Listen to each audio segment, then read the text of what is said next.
اتمام حجت کر دیا رسول نے، 950 برس تک دعوت دی، قوم نے رد کر دیا. یا حضرت ہود نے کتنے عرصے دعوت دی اس کی وضاحت نہیں ہے، طویل عرصے تک دی، قوم نے رد کر دیا. حضرت صالح نے کتنے عرصے دعوت دی، قوم نے رد کر دیا. پھر کیا ہوتا تھا؟ اس قوم کو ہلاک کر دیا جاتا تھا، ختم کر دیا جاتا تھا، پھر اس کا نام و نشان نہیں چھوڑا جاتا تھا. فقطع دابر القوم الذین ظلموا، جڑ کاٹ دی جاتی تھی اس ظالم قوم کی. لا یرا الا مساکنہم، اب ان کے صرف مسکن نظر آتے تھے، وہ رہنے والے نظر نہیں آتے تھے. چلے جائیے قرطبہ میں دیکھ لیجئے اور غرناطہ میں جا کر محل دیکھ لیجئے الحمرا، لیکن جو لوگ یہاں کبھی آباد تھے ان کا نام و نشان بھی نہیں. یہ تو اب جو آثار قدیمہ ہے، سیریں کر لیجئے جا کر. مسجد قرطبہ بھی ہے، سیر کر لیجئے. وہ تو اقبال کو تو خیر کوئی اجازت بھی مل گئی تھی نماز پڑھنے کی خاص کوئی، ورنہ وہاں پر تو اس کا بھی امکان نہیں ہے. اس کے ہارٹ میں جو ہے وہ چیپل موجود ہے، چرچ موجود ہے. بہرحال یہ سارے جو معاملات ہیں جان لیجیے اچھی طریقے سے کہ یہ واقعات جن کی خبریں دی گئی ہیں یہ بالکل اس کے مطابق حالات کا جو ہے نقشہ بیٹھتا چلا جا رہا ہے. کوئی یہودی لیڈر کھڑا ہوگا اور وہ مسیح کا دعویٰ کرے گا، میں ہوں مسیح، چاہے وہ خود بھی جانتا ہو کہ میں جھوٹ بول رہا ہوں اور جانتا ہوگا کہ جھوٹ بول رہا ہوں، لیکن یہ کہ تمام اس یہودیوں کو جمع کرنے کے لیے لازم ہوگا کہ وہ دعویٰ کریں. اس لیے کہ اب بھی موجود ہے جو لوگ جانتے ہیں یہودیوں کو، یہودی اب بھی سپلٹ ہیں. ان میں جو زیادہ مذہبی طبقہ ہے وہ زائنسٹ نہیں بلکہ وہ ان سے اختلاف کرتا ہے.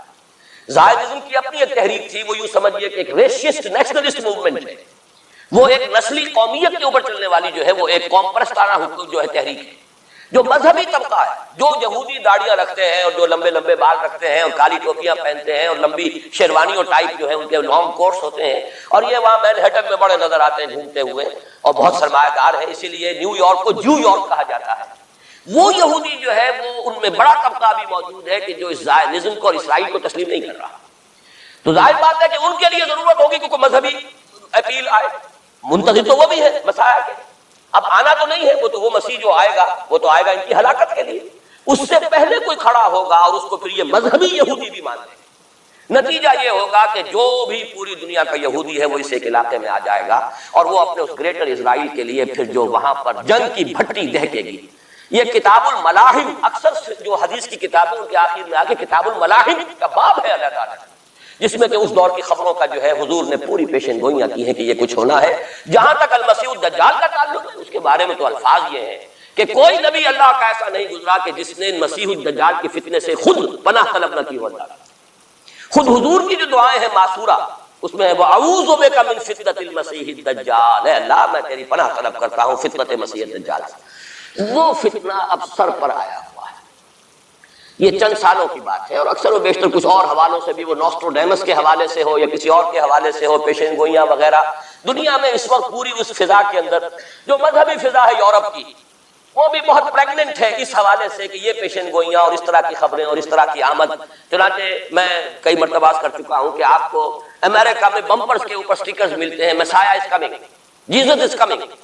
یہ عیسائیوں کا ہے، وہ بھی منتظر حضرت مسیح کی آمد ہے، ہم بھی منتظر حضرت مسیح کی آمد ہے. وہی مانا کہ حضرت مسیح نازل ہوں گے، حضور نے خبر دی اور آ کر مسلمان کے پیچھے نماز پڑھیں گے. وہ ایک امتی کی حیثیت سے آئیں گے، اب نبی کی حیثیت سے نہیں آئیں گے، بلکہ اپنی امت جو ہے یہود جنہوں نے کہ ان کو انکار کر دیا تھا قبول کرنے سے، ان کو سزا دینے آئے. انہی کی ہلاکت اور بربادی کے لیے آئیں گے، جیسے کہ حضرت نوح کی نگاہوں کے سامنے ان کی قوم ہی نہیں ان کا بیٹا بھی غرق کیا نگاہوں کے سامنے، جس طرح کہ حضرت ہود کی نگاہوں کے سامنے ان کی قوم جو ہے وہ برباد کی گئی. اسی طریقے سے اللہ کا یہ قانون رہا ہے کہ جس قوم کی طرف رسول بھیج دیا اس قوم نے اگر رد کر دیا دعوت کو، اس قوم کو اسی رسول کے سامنے ہلاک کیا گیا تاکہ نظر آ جائے کہ یہ تمہارے جو مجرم ہیں یہ کیفر کردار کو پہنچ گئے. یہ ہے معاملہ کہ جو یہودیوں کے ساتھ بعد میں پیش آنا ہے. اس کے بعد تو پھر وہ اسلام کے غلبے کا دور آ جائے گا، لیکن اس سے پہلے مسلمانوں پر شدید ترین عذاب کا دور آ رہا ہے. اور یہ خبریں جو ہیں یہ بھی احادیث میں، اسی لیے میں نے کہا تھا کہ موجودہ حالات اور امیڈیٹ فیوچر بہت ڈارک ہے، بہت گلومی ہے مسلمانوں میں. البتہ مسلمانوں میں اور مسلمانوں میں ایک فرق ہے، یہ اس کو نوٹ کیے. میں ساری باتیں جو کہہ رہا ہوں محکمات قرآنی کی بنیاد پر کہہ رہا ہوں. میرا تو بہرحال جو بھی اب زندگی گزری ہے قرآن مجید کے پڑھنے پڑھانے میں گزری ہے، اسی پر سوچ بچار ہے. گفتگو میری ہے تو قرآن کے حوالے سے الحمدللہ، دعوت ہے تو قرآن کی ہے. تو میں جو کچھ کہہ رہا ہوں، لیکن اب ہر چیز کے لیے تفاصیل سے اور تفصیل کے ساتھ دلائل بیان کرنے کا یہ وقت نہیں ہے. مختلف مواقع پر میں اس کے لیے دلائل دیتا رہا ہوں.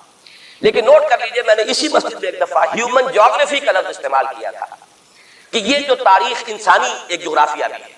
تقریباً 600 کروڑ دنیا میں اس وقت حضرت آدم کی نسل آباد ہے.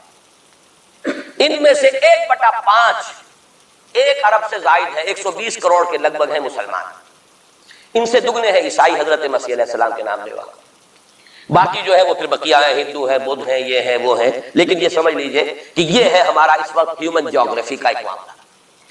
یہ جو 120 کروڑ کے قریب مسلمان ہیں، کلمہ گو ہے، محمد کا امتی ہے صلی اللہ علیہ وسلم، اب اس کے 2 حصے کر لیجئے۔ 20 کروڑ کے لگ بھگ ہے عرب، اور عرب سے مراد ہے جن کی اس وقت مادری زبان عربی ہے، جو عربی بولتے ہیں، عربی سمجھتے ہیں، عربی ان کی زبان۔ نسلاً سب کے سب عرب نہیں ہیں، ان میں بربر بھی ہے، شمالی افریقہ کے بربر ہیں نسلی طور پر، لیکن یہ کہ جب مسلمان وہاں غالب آ گئے ان کی زبان ہی ختم ہو گئی، تہذیب بھی ختم ہو گئی، وہ بالکل پورے عربائزڈ ہو گئے، یہاں تک کہ سوڈانی پورے عربائزڈ ہیں، ان کی عربی زبان ہے، عربی بولتے ہیں۔ تو یہ سب کے سب جو اس وقت میں عرب جو کہہ رہا ہوں وہ در حقیقت عرب جو کہ عربی بولنے والے عرب، اور دوسرے جو ہے نان عرب وہ تقریباً 100 کروڑ، اور اس میں بھی نوٹ کر لیجئے ان میں سے لگ بھگ 40 کروڑ سب کانٹیننٹ میں آباد، سب کانٹیننٹ پاکستان، بھارت اور بنگلہ دیش، 40۔ کتنی بڑی تعداد ہے امت مسلمہ کا، 1/3۔ اگر ٹوٹل 120 کروڑ ہے تو ٹوٹل کا 1/3 جو ہے وہ ان 3 ملکوں کے اندر ہے جو کبھی ایک ہندوستان ہوتا تھا، اس لیے میں اس کے لیے لفظ استعمال کرتا ہوں بر عظیم پاک ہے، اس میں 40 کروڑ کے قریب مسلمان۔ بہرحال اس میں جو تقسیم ہے ادھرو قرآن وہ 2 کی، امیین اور آخرین، یہ قرآن کی اصطلاحات ہے۔ سورہ جمعہ میں هو الذی بعث فی الامیین رسولا منہم، ایک امیین ہے جن میں سے خود حضور تھے، عرب، آپ کی زبان عربی اور انہی کی زبان میں قرآن نازل ہوئے، نوع انسان را پیام آخری حامل او رحمت للعالمین، وکذالک انزلناہ قرآنا عربیا لعلکم تعقلون، لعلکم تعقلون میں تو مخاطب نہیں ہوں، میری زبان تو عربی نہیں ہے، لعلکم تعقلون میں کون مخاطب ہے؟ وہ جن کی زبان عربی ہے۔ ان لوگوں کو اللہ نے رتبہ زیادہ دیا، فضیلت دی، اس سے بڑی فضیلت کیا ہوگی؟ حضور انہی میں سے ہیں صلی اللہ علیہ وسلم، منہم هو الذی بعث فی الامیین رسولا منہم، انہی میں سے۔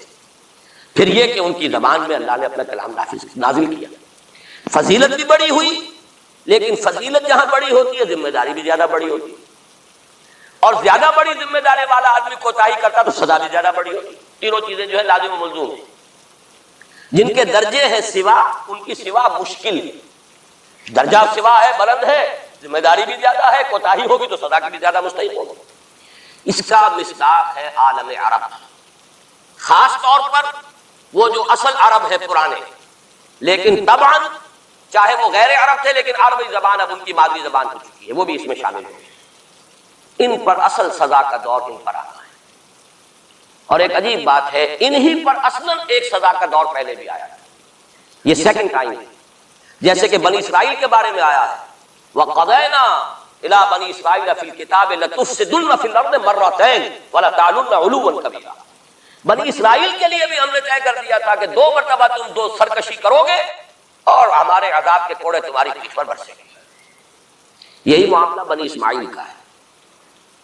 پہلا دور ان پر آیا تھا کب؟ آج سے 750 برس قبل، کروڑوں قتل کروائے تاتاریوں کے ہاتھوں،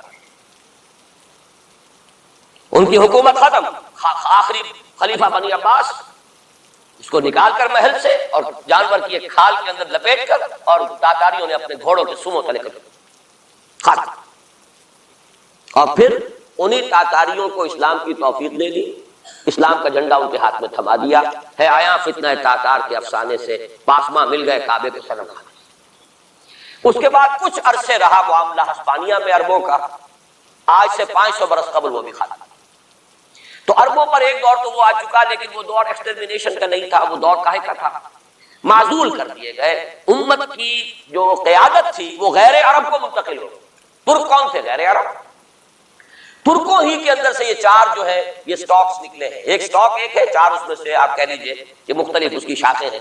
ترکان تیموری ہندوستان میں آ گئے، ترکان صفوی ایران میں آ گئے، ترکان سلجوقی مڈل ایسٹ میں رہے بہت عرصے تک، اور پھر ترکان عثمانی کا تو کہنا ہی کیا ہے، وہ تو گویا کہ جو وہ رومن امپائر تھی اس کا جانشین جو بنا ہے وہ در حقیقت اس کے بعد وہ تو آل عثمان کی حکومت ہے۔ ترکان عثمانی، یہ عثمان حضرت عثمان نہیں ہے رضی اللہ تعالیٰ عنہ، یہ تاتاری سردار ہے عثمان، جن کی اولاد ہے جس کو آپ آٹومان ٹرکس کہتے ہیں، اور یہ پھر سلطنت جو ہے آٹومان گریٹ، آٹومان کنگڈم، جو کہ اب ختم ہوئی ہے اس صدی میں، پہلی یہ جو صدی ہے اس کی ابتدا میں پہلی جنگ عظیم کے بعد اس کا خاتمہ ہوا ہے، اس کا بس صرف ایک سمجھیے کہ نشان ترکی کی شکل میں رہ گیا ہے، باقی وہ گریٹ امپائر ختم ہو، اسی کے ریمننٹس بوسنیا میں بیٹھے ہوئے جن کے اوپر اس وقت ظلم ہو رہا ہے، انہی کے جارجیا میں بیٹھے ہوئے، جارجینز تو ہے بھی اصل میں